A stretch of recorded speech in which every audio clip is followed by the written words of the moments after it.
guys, we're back with another video. Sorry for the enthusiastic outro, my life sucks. But anyway, we're here to talk about Ding Ding Ding, the Rings of Power!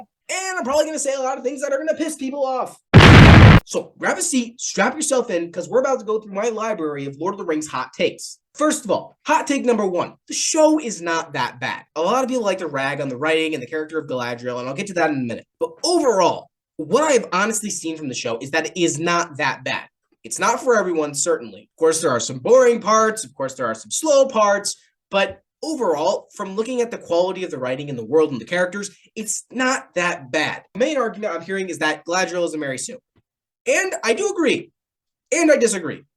Here's why. Galadriel is a character that suffers from a lack of show and don't tell. So we are told by Elrond that Galadriel's obsession is what's causing the death of some elves. And while this is true because the series does tell us this, we are not explicitly shown that this is the case. A shot of Galadriel taking responsibility, an elf dying in her arms. These would have all been great ways to show what we are told. So technically Galadriel does have a flaw, and yes, it does have influence on the plot. Negative influence at that. We are not shown this having a direct impression on the plot, which is what leads a lot of people to say that Galadriel is a Mary Sue. There are other aspects of Galadriel's character that are told but not shown to us. And for this reason, I do not defend Galadriel's character. I did think she was initially annoying, and there were some things about her that were very Mary Sue-ish, very feminist, very anything you want to put in there. So yes, Galadriel wasn't the best character. In fact, I'd say she's one of the worst characters in the show. But you can't really say that she's a Mary Sue based on what we're told. Based on what we're shown, definitely you could call her a Mary Sue. We are told things about Galadriel that make sense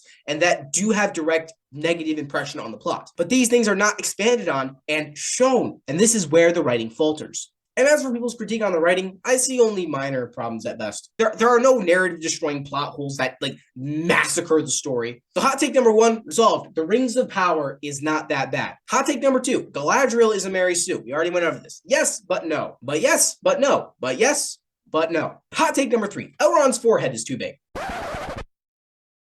What?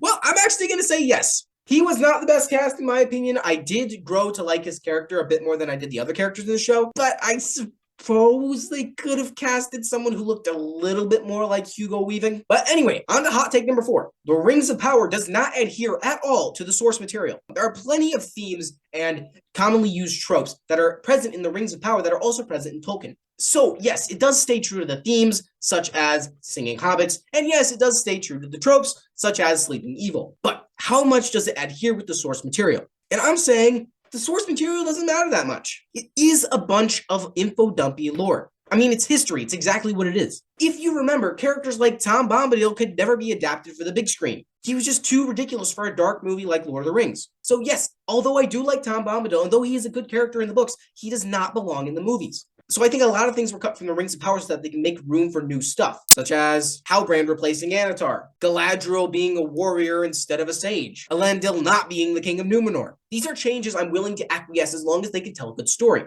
If they can tell a good story, I'll forgive their inadequacy to follow through with the source material. But that's the thing, a story comes first. Who cares if it was lore accurate and dumb? Of course you would say it's not lore accurate or cool, but I would disagree. And sound off in the comment section below if you disagree with me. I would love to chat with you. If you can change my mind, I will take this video down. So anyway, on to hot take number five. The Rings of Power is just merely fan fiction. I mean, if a fan fiction film had a budget of over $1 billion, then yeah, I guess.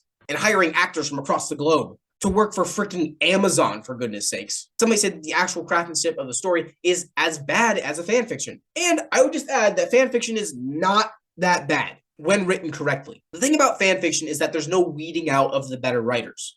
So to say that this story is just fan fiction written by fans is very vague. It doesn't actually address the issue at stake here, which is whether or not the writing is bad or good, whether or not the characters are believable, whether or not the world is well thought out and maintains verisimilitude. So The Rings of Power is not poorly thought out fan fiction. It is poorly thought out highbrow entertainment. On to hot take number six. The Rings of Power is an amazing show. Again, I will have to disagree. The Rings of Power, while I am defending it kind of right now, I don't think it's the best show in the world. On the goodness meter, I'd probably put it somewhere around the Mandalorian's level. The writing is okay at worst and low-level good at best. While it was nothing really to write home about, I did have a lot of fun with it, and the story could be reasonably well written. So no, this story does not deserve all the hate that it gets. Is it the best show? No, not really. Is it the worst show? Definitely not. Is it a poorly thought out piece of fan fiction? No. Is Elrond's forehead too big? Yes, Elrond's forehead is too big. Hot take number 8. The Rings of Power is worse than House of the Dragon. I can't tell you this one because I don't watch Game of Thrones. The Rings of Power may not be the best show in the world, but it's not infantile like the sequels are. Star Wars sequels, yeah, I could write some really nice hot takes on those. That is real garbage. So, in conclusion, I would say that The Rings of Power is a 7.1 out of 10 overall. Not the best show, not dog crap, not the worst show, not poorly made fan fiction, just okay. And in that respect, I would say that since it is only okay, whereas the Jackson trilogy is incredible, I would say in that respect, yeah, it has failed. If you failed to live up to the glory of your predecessors, then yeah, you really have failed. But I would say that's the only way in which it has failed. But then again, you can't really blame a movie for not being better than another one, right? What kind of argument is that? It's like saying a Camaro is crap because it's not better than a Lamborghini. But anyway, I see way too much bile on the internet that the show just doesn't deserve. If you hate The Rings of Power or if you love The Rings of Power, be sure to comment down below and explain why you do so. Because the only thing I hate worse than bad storytelling is people who cannot account for that bad storytelling and still hate it or they still love it. I get it if you hate the show, okay? A lot of people hate shows. I don't care. That is down to your opinion. But as soon as you say that a show is garbage or it's low quality or it's crap or it's bad or heaven's sakes, the writing is bad, then you need to tell me why. Whether or not you like something is subjective, art is not.